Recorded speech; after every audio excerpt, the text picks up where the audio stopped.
Hello there, welcome to another Criterion 60th Memories Anniversary Project interview. Today I have with me Mark Wiszowaty. Hello, sir. Hello, how are you? How are you doing? I'm fine, thank you. It's been a while since I saw you, not just yes, because it's been a while since we saw everybody, really. But yeah, again, I can't remember the last time I saw you. Well, I mean, it's now. Apart from now, I think it was probably at a Christmas carols or some such, or maybe at a play. Oh, yeah.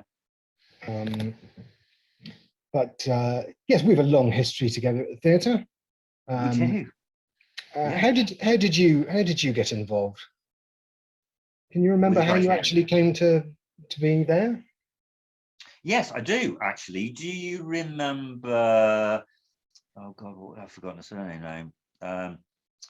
She used to work at GC as I did, and I've forgotten her name. Brown was the surname. She was in Maureen. Oh, and the Pussycat with Railton, with Keith Railton.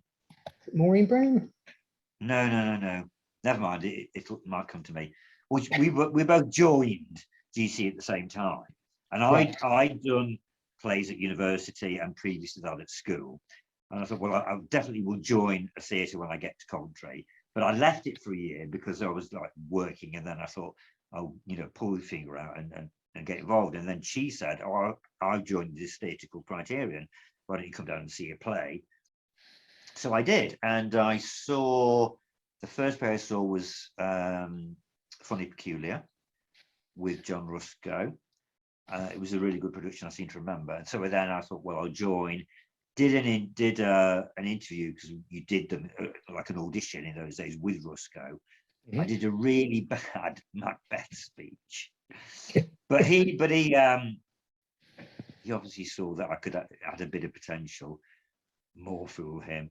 So anyway, I got in, and then they were just doing Bent. They were just about to do Bent, so I got two small parts in that. I got part of the capo and a guard on the train, and that was well. How old would you be then? Do you remember that production, or are you too young? I do. So so that was a really good production, and it was nice to be part of it. And I remember in the after the intro, it becomes just a camp, if you remember, and the two guys are moving rocks, aren't they? So what we did in the intro, we formed a human chain of people from the stage through the kitchen dressing room out to the back to get the rocks on stage. So we would do that in the interval, and then curtains open, all of a sudden rocks on stage. So it was quite, I suppose you could say, it was a nice bonding experience, really. But it was a good production. Nice thing to get started with, really, I think. When I say I remember the production, I didn't see the production. I was 4 at the time. Right, but you remember of it. And it probably wasn't, the sort of thing that mother and father would have gone, it's time the boy goes and sees some some theatre. What should we take? Some family friendly. Yeah, that's right. Well, no, just the thing. But I do know the play. No, the production that I remember was The Owl and the Pussycat, which because there was a guy called Steve Higgins, who many people remember, who played the dong with the luminous nose in The Owl and the Pussycat, and I think that was probably that was probably the first play that I saw at the Criterion, and we were terrified of Steve Higgins for about 20 years after that, because the part he played was just frightening. I never failed to be terrified, actually, really, to be honest.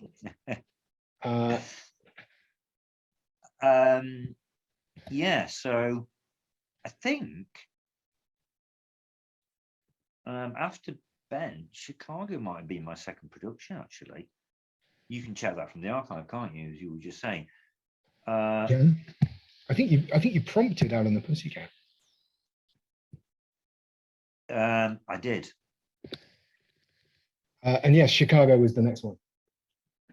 That's right. Yeah. So I was in that. It was like all singing, all dancing thing. Yes, there is a photo on the archive from Chicago, which is, I think it's the first one that you're pictured in, where there's just a kind of chorus line of men dressed as babies with sort of nappies and strange bonnets. Which if I can work out how to do the editing, with your permission, I will have superimposed onto this part of the screen. Or maybe we should just leave it as an Easter egg, and if people really want to go and find that, then, well, you could do. I mean, obviously it's there for everybody to see if they want to anyway. And I always look terribly at photos, so I mean, so be it.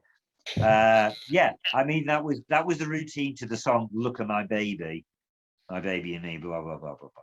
So that's why that happened. The things you agree to.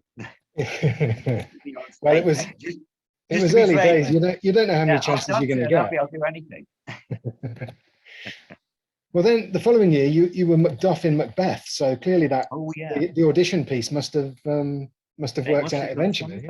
That was not a bad production. I seem to remember we had a rake stage for it, and like a gallery at the back. And I seem to remember having to jump down from the gallery at some point. Luckily, not actually breaking a leg. Yeah. I've got a funny story about breaking things leg, but it's nothing to do with the Criterion.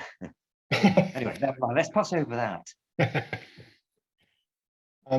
Yeah, I mean, as I won't read through every single production that you're in. If are there particular ones that stick out for you? Oh yeah, the things that I was in. Well, I did. Well, the one for me, obviously, definitely the one for me is Breaking the Code. Yes. Which we did in '91, and now most people, it's about Alan Turing, and it's a play by Hugh Whitemore, and it's a really well written piece, basically. But there were all sorts of things kind of aligned themselves. I'd done a physics degree, so it kind of helped me to understand some of the stuff that was being said. And I think it was and Stewart was directed it. I think it was going to be Ruska, but he couldn't do it or wouldn't do it, so she thought of me, gave me the script to read, which I did, and I thought, well, this is just brilliant, you know, I'd love to do it. And as I say, because of various, it just seemed to come at the right time for me, and you know, and it was just a fantastic production. Really enjoyed that. It's one that a lot of people remember. Yeah. It's one that a lot of people say, particularly when I say, do you remember particular shows that you've seen? A lot of people have been picking that out. It was very well remembered. Well, the next one, and you will remember this, that does stick in my mind, is 12 Angry Men. You won't remember it for all the best reasons, I don't suppose. I do. Absolutely. You want to explain what happened? Because yeah, I mean, I don't think we've actually talked about 12 Angry Men with anybody, really. I think I interviewed Jenny Holmes and we didn't talk about it all that much. But yeah, it was mainly because we decided we were going to do 12 Angry Men and then had to try and find 12 men. And at various points in rehearsals, we were somewhere between 6 and 8 most of the time. People changing seats and moving around, because all the parts are just numbers, so they're just juror number 1 to 12. You were juror number 4, I think, and I think you were one of the solid names on the team sheet, I think, all the way through. I don't think I stayed as number 4. Yeah. What I particularly remember, there are two things about it. Great play, good production. You had to step in at the end. This was the point. You had to step in and take a part. Yeah, it's not the only time I've done that. I love doing that because I get the best of both worlds then. I guess. But luckily you had Jenny as well as your assistant, so that was handy. But it was memorable for being done in the round, which I think is the best way to do that play, given that it's a table of people sitting around a jury table. And it meant also that certainly the audience were close up, and it honed our minds, certainly, because we obviously we had paper and we would write notes as the jury members. But you had to remember, I've got to write a meaningful note here, because in the interval, people are going to have a look at these notes and see what you've written. You can't write, doodle things on. You've got to write something meaningful. But it was a powerful production. And, I remember doing a lot of other people do remember that. I know people who remember that as a production. I remember a lot of rehearsals there where, because essentially, so there are 5 people down each side of this big table and 2 people, one at either end. And the audience was sort of in banks behind the action. So essentially 5 people had their backs to half of the audience. So there was a lot of rehearsals involved. A lot of, exactly. If you could just, how to deliver some lines and turn the head and do a lot of this. Look thoughtful. Yeah. But actually, it was easy to do. It wasn't a difficult thing. I mean, as long as you thought about your character enough, you could literally do these things. I remember somebody said they were really impressed that the cast, like they could see them acting, like when they were only looking at the back of their head, they knew what their face was doing. Yeah. Well, I remember one of the things about that was I came on as, I was like a besuited, quite a proper person, really. And I came on reading a newspaper. And Paul, who was playing, he was number 1? Was he number 1, Paul Field? He was number 8, so he's the well, he would come over and ask me what I was reading, and then he would ask me what I did for a job. So I had had my backstory, and I was telling what I did and where I lived and everything, because I knew New York a bit, so I was saying where I lived in the suburbs and everything. I'm just thinking, yes, of course, because we did actually have a lot of that show. At times it broke into smaller groups, and other groups were sort of we're doing rhubarb, but you can't do rhubarb when there's somebody sat almost next to you. No, you can't.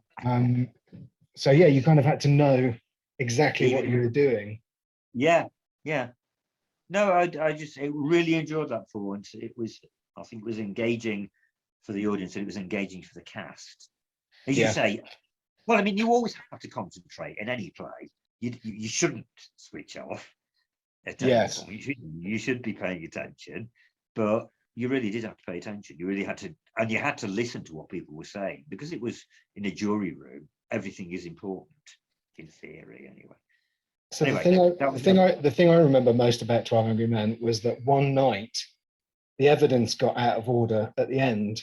As we reached the end of the play, I think Paul Field skipped a big section, and everybody around that table was on it the whole time. And we all knew what had happened. And then it was like, right, and you watched as incredibly skillful actors sort of dragged him back. And I think it was something to do with the glasses. The lady was wearing the glasses, but we'd missed that, and he'd gone on past it. It's terribly important to the play. And it was like, is there anything else you want to tell us? Is there anything else you remember about her face? About whether did she anything? It was nothing like that. It was actually my character who took his glasses off and did that. Yeah. And that prompted Paul's character to say, the nose thing. Yes.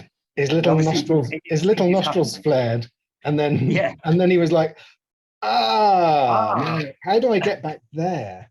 That was a fantastic night, because I said it was amazing to work with people that was so good that you could get away with that you could actually row back without a prompt jumping in and kind of breaking that.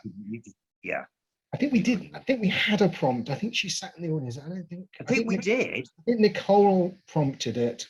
Nicole Smith prompted it. Okay. I think. Could be wrong. I've been wrong before. You'll have to ask her. Yeah. Okay. Well, I was thinking about other productions as well, not just those two stick out for me. But there were others that stick out for various reasons. Lark Rise. Yes. Now, Promenade Theatre, and if you remember, that was the play. It was Pete Bagley that directed it, and he said, we can't do this play unless we take all of the seats out. This is when we had fixed seating. So we did take all the seats out, and then we borrowed plastic seats from GC, where I still worked, and Dave Cornish worked. So we managed to get these seats. Then, and so it was a promenade. Again, it was people all round, people sitting, the audience sitting all around, and various things happening. And we had a procession through the streets of Earlsden before as well.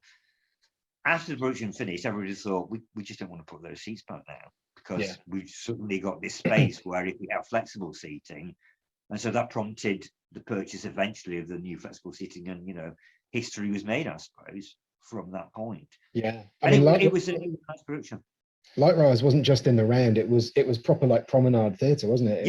It moved, and people moved amongst the audience. And I can't remember how the seating worked, but I do remember like there being little pockets of audience in different places. And there were, and we had Morris dancing and everything. Had to learn the Morris dance, which was interesting. I'm trying to think of another.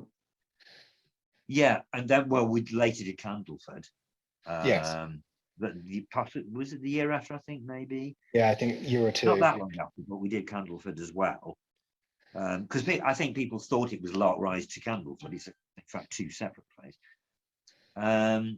Then similar. Well, I'm thinking of lots of large cast plays actually that I particularly remember and enjoyed being in.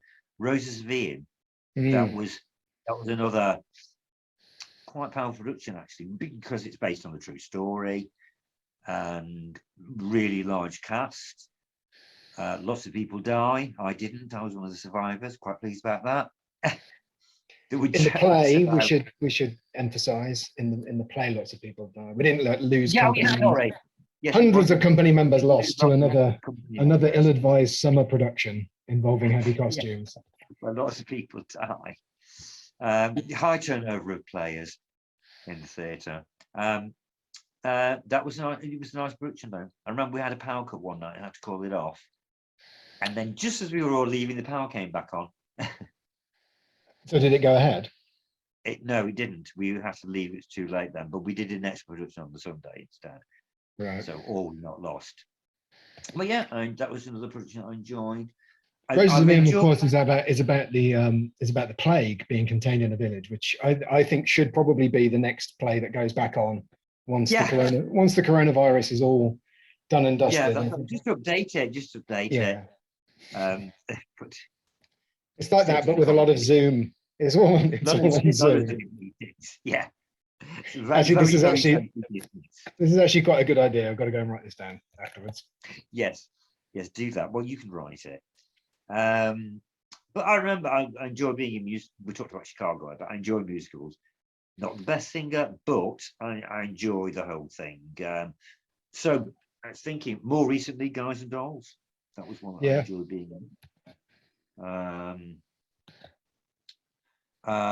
Then segueing sideways, another more recent production with a relatively large cast was Anne Boleyn, directed by Jane Railton. That was a nice production, I thought. Various songs along the way that for some reason stick in your mind. I think right, I need to know. Rosalie and Lark Rise. The Boyfriend. I enjoyed that. I've said all the others really. Oh, Happy as a Sandbag. Yes. Now, that was 40th anniversary of the Coventry Blitz. Yes. And so, this was Norma Bainbridge's idea. Norma sadly deceased. And it's a collection of sketches, really, songs and sketches.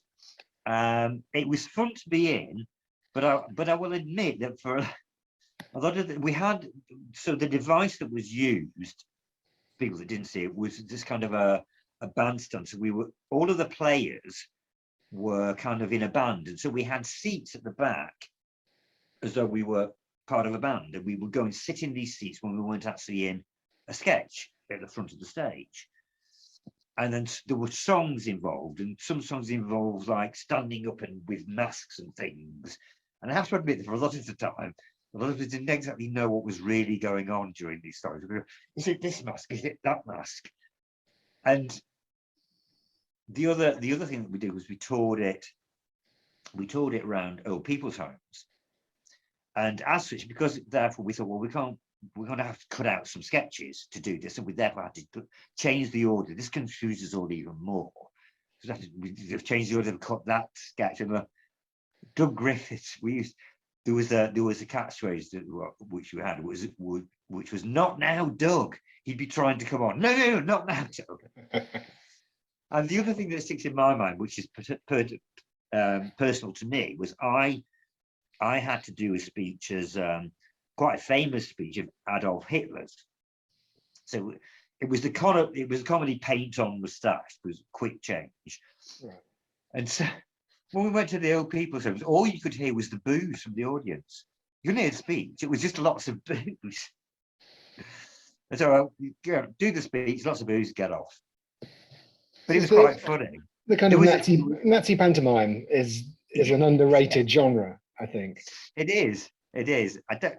Probably not worth reviving, I suspect.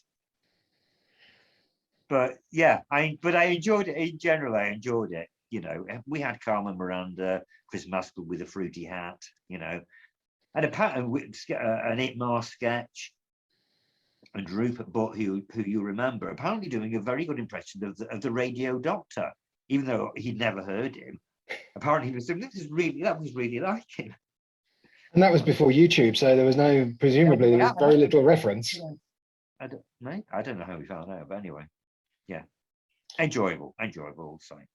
Yeah, I'm going to say, I weirdly, the thing that I remember you doing most was a skit in a Victoria Wood review and doing the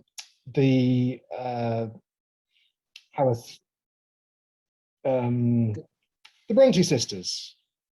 Is it the Bronte Sisters? Yeah. The tour.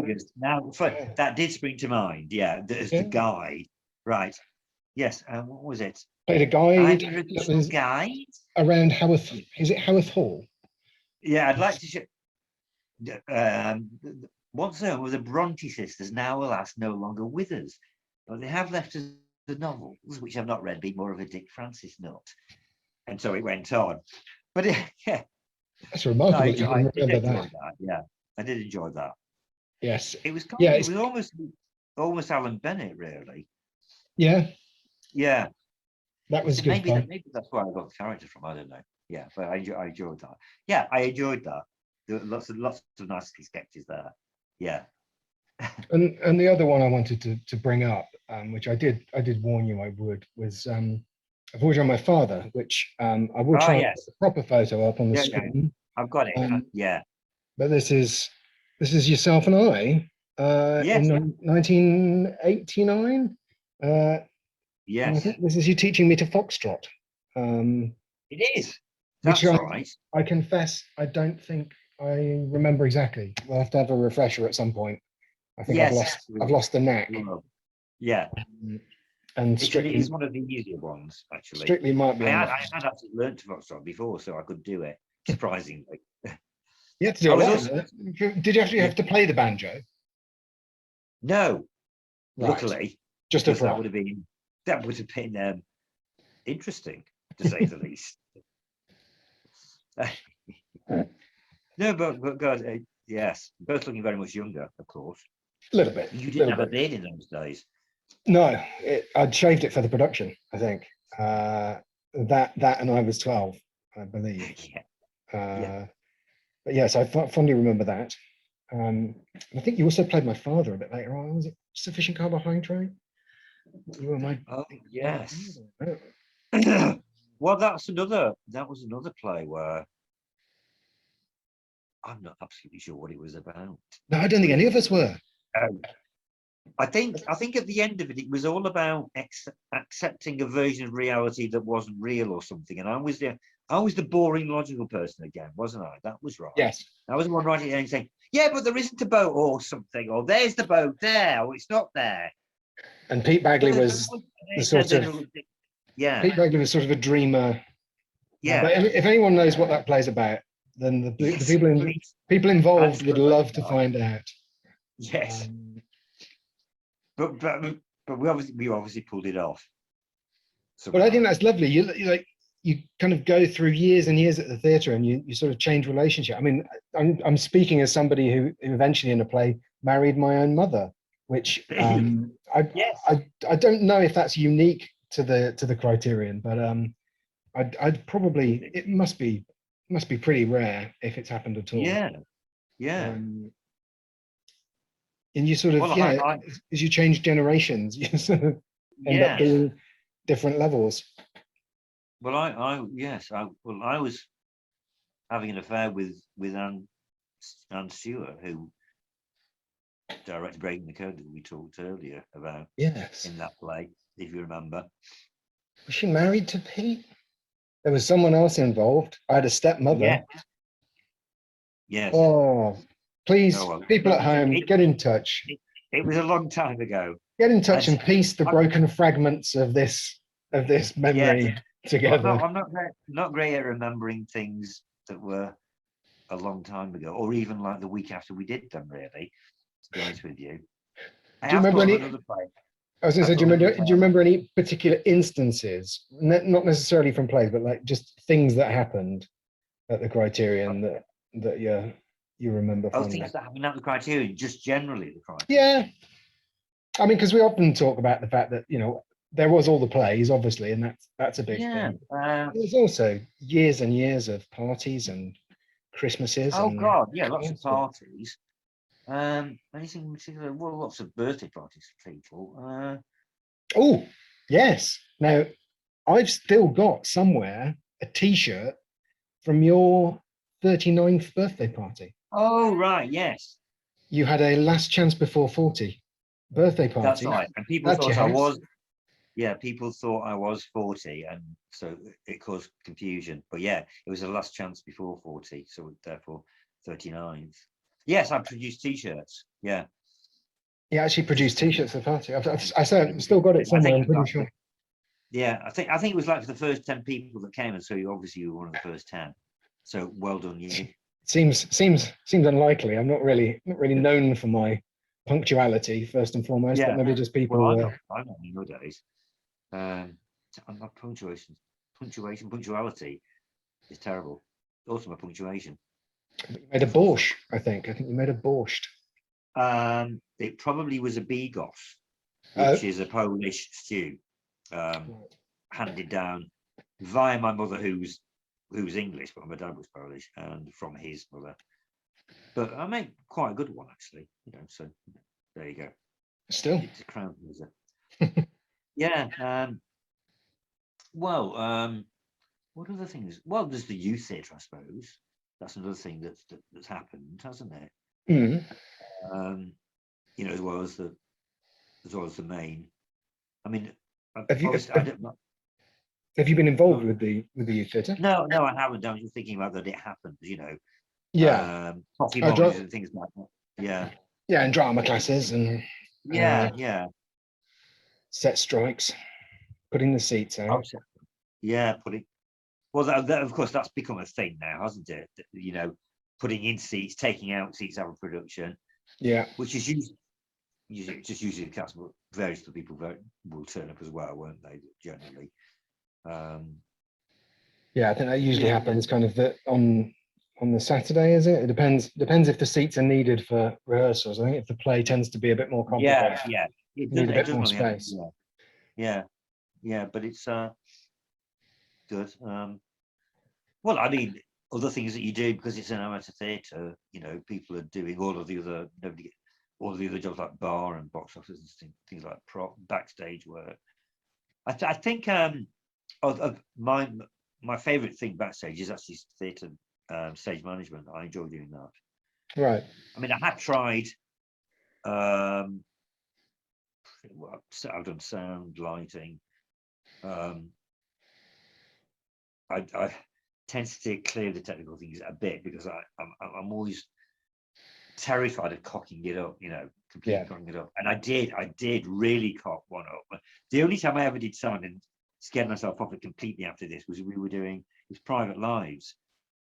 And so I'm doing sound, and there's a point at which, so I'd had a tape, it was all, I'd spliced the tape together and everything with all cues, because it was a tape in those days. Yeah, cue up. And one of the things that his character, Elliot, isn't it, his character has to do, is suddenly plonk his hands down on this piano to play this piece. And so there's me, looking eagle-eyed every night through the window in the box to see the. And then somehow one night, I just didn't see him do it. I don't know how I didn't see him do it, but all of a sudden, with his hands up, how did that happen? There was no sound, and it really put me off. Yeah. Oh my God, how? So it kind of put me off doing sound. But stage management, I do enjoy. Maybe it's the power that I get from it or something. I don't know. No, I just like. I mean, you've been involved for like 40 years. It spans 40 years, I think, and you've been involved in the running side as well, haven't you? Were you publicity manager for a while? I did do publicity in the 80s. Yeah. I mean, I have to say, nowadays the publicity machine is really good. I mean, okay, you have social media now, which we didn't have in those days, and a website, and a really good website that Pete's built for us. So it's nice that you've got people that have day jobs that mean they can do. They've got all the skills which are useful to the theatre. Yeah. It's quite a big team as well, I think. There's the kind of multifaceted approach. In the old days, we really only had the newsletter, and that went out. You had sort of the poster maybe, and the newsletter was that's one shot, taking it to local shops. We had a range of people that would do design posters. I did a few myself as well. But yeah, you had to get all that done and printed, and we didn't have the big. So now we have the big poster at the front of the theatre, which we didn't used to have, which is a great thing. I think also, even because the theatre is just slightly off the beaten track, people in Northern didn't even know it existed, let alone know where it was. But now I think that because you've got a website, and because there are things like being involved with the Ozen Festival, inviting people in for tea and coffee and stuff like that, and having music in the car park, that gets the place known a lot better. So I think all round, the publicity machine and other activities that we do, that the theatre does help to spread the name around, which is good. It's amazing how many people you speak to, because for people who don't know, there's kind of the main sort of Earlsdon Road, which is where the Criterion is. It's an area of Coventry, and so there's the main sort of road through Earlsdon, and then parallel to it, about 100 meters, 200 meters up the road, is another road running parallel, and that's where the Criterion is. And you can see it from the high street, but unless you're kind of really looking, you might just walk past it. You hear a lot of people say, I lived in Earlsdon for years and I never knew it was there. And you can see the building, but you can't quite make out it's a theatre. So it's not just quite big enough for you to tell. Yeah, it's a shame, isn't it? But there you go. But I mean, as I say, I think things are therefore a lot better than they used to be. And, just the general community engagement thing, is good. It's good. Did you design the logo at one point? I did. I designed 2 logos. I kind of thought, when I took over as publicity, I thought, well, I want to make my mark, kind of. So I designed a logo, which you did use for a number of years. Yeah. And then I stopped doing publicity, and then they wanted a new logo. So various people submitted one, I submitted one, and they chose my new logo. So that was another one. Now it's a different logo. So you superseded your logo with another of your logos. Yeah. No. Yeah, but I did. But then the current one is great. So fine. Good. I don't think I could pick it out. Because I think there's been so many. I can't remember which one we're actually using at the moment. Well, actually, I was looking. Well, it's a depiction of the front of the building, really, with Criterion written. So it's like triangles and diamonds with Criterion underneath it. You know, and it works well, I think. Yes, I can see it now. It's on the website. Of course, it's on the website. Yeah, yeah. And I'm sure actually, if we go through the archives, you can probably find instances of previous logos. I think was your the. Was your, I was looking earlier, and where it lists, if you're searching for it lists plays by years, by decades, and in each decade it has a logo.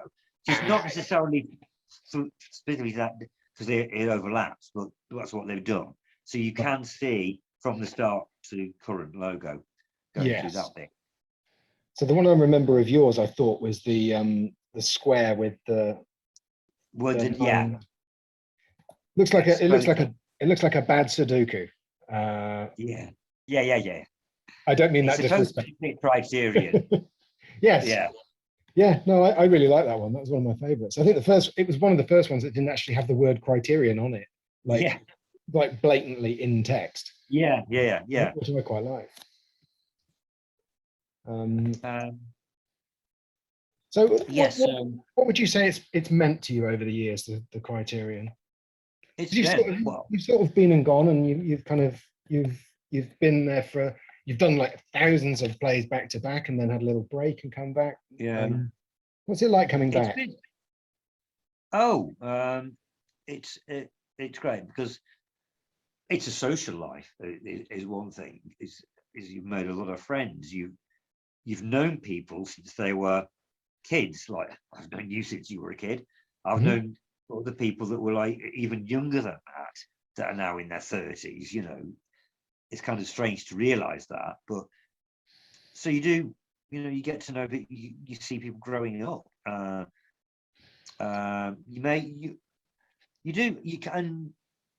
You'll know this from being in plays.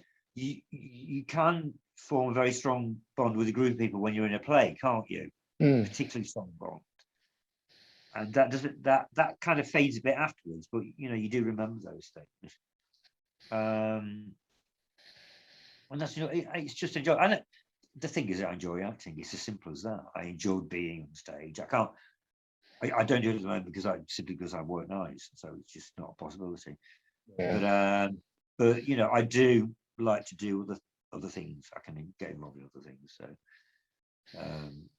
So there's always there, you know, and during the recent pandemic, you know, it's been nice when we've been allowed to go and visit people again, to visit people that are from the theatre, people that I know from the theatre, that live in Ulster, you know, and I don't know how many people know this, we've been doing a lot of work around the back of the rear of the theatre, tidying that all up. It's looking a ton better. It's quite a large area behind the back of the theatre, behind the scene dock, which used to just get covered in weeds. Yeah. And we were about once a year we'd get rid of the weeds and then grow again. But now they've completely got rid of them. The membrane has gone down. Artificial grass has gone over that. We've got paint. We started painting the back of the scene dock. So it's looking a ton better. And it's a really usable space now, you know, in the summer. Whereas before it was just lost space. Yeah, I mean, I think if you think like 20 years ago, it was sort of basically dilapidated toilets, which got eventually knocked down, and then the weeds. Yeah. But then over the years, more care and attention, and a few, like, I think permanent outbuildings is probably not possible, but they've had, you know, summer houses and kind of sheds for props. And there is a shed for props, and then if you've got a large cast play, it's an overflow area for cast that are not on stage, because otherwise, because you know, the dressing rooms are not that big, and they'll just get too crowded. So you know, Anne Boleyn was one that I was in where we just had a canopy over the back, which is like an overflow area. I think Nicholas Nickleby, I remember being incredible for that, because that spilt. There were hundreds of people on stage, but then they were also in the dressing rooms, in the scene dock, in, you know, out the back, sitting around. There's people everywhere for that. I enjoy. Guys and Dolphins one I enjoyed for just the backstage atmosphere. I guess it was fun. It was fun. Yeah. I remember when we did Return to the Forbidden Planet in the sort of, I think, the mid noughties, and I remember that being a bit of an eye opener for me, because I think I was artistic director at the time. We hadn't done a musical. I'd not on purpose, but it just hadn't occurred to me really. And it seemed like a lot of effort. So we hadn't done one, and when we did that, I remember just kind of getting this real sort of feeling, just going to see some rehearsals. It's like, oh, this is actually loads of fun. We should do more musicals, because they tend to be big casts, and they tend to be kind of, there's a lot of good team spirit around those. Not that there's And Guys and Dolls must have had what, 30, 35 people? It was big, slightly. I guess, It's a great musical, actually. Great songs in there, of course. Songs that people know. And I think it was a good production as well. I think people enjoyed it. What would you like to see in the future of the theatre? Is there anything that you'd like to see? Well, I kind of touched on it really. I was thinking about more community involvement, but maybe more homegrown plays. Inviting, people that local play, not necessarily people from the theatre, from the Criterion, but local playwrights who might want to premiere a play. Maybe we could. I'm sure that the board, the committee, has thought about all of these things anyway, and wondered how you might do them. To expand, somehow expand. I don't know exactly what I mean by that. That's just one of the aspects that you might do. Maybe more touring things. I don't know. Around local.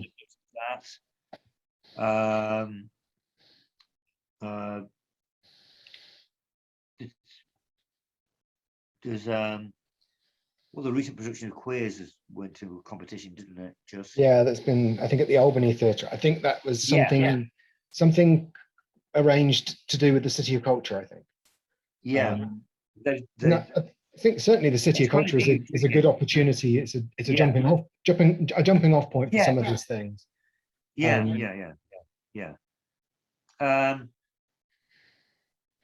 can't think of any other specific things other than saying there just be more stuff going on. But so taking plays out, continuing with things like coffee mornings, that is a monthly thing. Well, I'm assuming that those will be able to come back now. But we have book sales at these as well. People go and have a browse at the books, and people make cakes, and it's quite enjoyable. I know it's become certainly a community thing for certain people who always go to them when they can. It's interesting that those have actually developed an audience that don't necessarily cross over with the Criterion Theatre audience. I mean, if you go to like a coffee morning, there are people that you see quite a few times and recognize, but they're not involved with the theatre. They're just local people that once a month it's quite nice to go and drink coffee and look through some books. And why not? Presumably they're going to tell people about that, and some of the people will think, oh, that's a theatre, then maybe I'll go and see. Word of mouth is a great thing, isn't it? Particularly say you've done a production and it's a good production and people have seen it on the first night and have raved about it, and they've gone and told people, and that does bring people in, I think. I think some people will wait to hear from their friend Mrs. Bloggs, who went to see it, whether she thought it was good or not, whether they will book. Because the number of times when we've had you're turning people away for the final 2 nights because you've sold out, whereas in the middle of the week you were half full. Which is always good, but there you are. It's always tragic. When you opened it on the first weekend, and it kind of the sort of Monday, Tuesday were kind of 20% or 30%, and then by the end of the week you're packed out, and you think, We could do. Should we do another one on Monday? Just get a few more people through. Yeah, I guess because sometimes it's a big name of a play, and people know it, so they do book early because they know they like it already. Other things kind of take people by surprise, and people go around saying, "You have to see this; it's incredible." Yes, that's right. I've never heard of this play, or indeed of the writer. So, yeah, I'm not necessarily going to go. But okay, that's the way. I mean, not everybody's going to go and see everything anyway, are they? And people have particular tastes. Some people maybe just want to see musicals anyway. And I think these days the theatre has a very good sort of core audience. The audience level is unlikely to fall below a certain number. I seem to remember. I think were you in The Secret Diary of Adrian Mole? Yes. Yeah, I remember doing a matinee of that and playing to probably single figures people. Like I think maybe 11, but it's a very hard thing because there's probably about 20 people involved in the actual show. Yeah. I remember we toured something. It was a series of readings. It wasn't a play. And we toured that, and I think we had one person in the audience one night. Somewhere we went. Heat of us doing the thing, Yeah. But okay. Well, that's the Criterion way, isn't it? The show goes on. The show goes on. Well, of course it does, yeah. Unless something catastrophic happens, like a power cut. Yes. Yeah, I think. Well, coronavirus, they had to cancel. I think the show on the second night it was open because everything locked down. I don't know what the plan is with that show. But you'd like to think that at the other end of coronavirus, they can actually finish the run.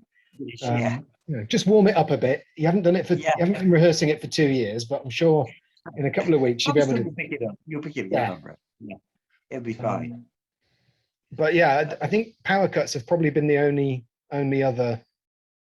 There might have been a flood one night. I vaguely remember a flood. Oh. If anybody's watching and can think of any moments where the theatres had to be suddenly closed, that would be definitely had fire alarms where everybody, cast, crew, and audience are in the car park and over the road from the theatre, and then everybody back in, and we'll start again in 10 minutes.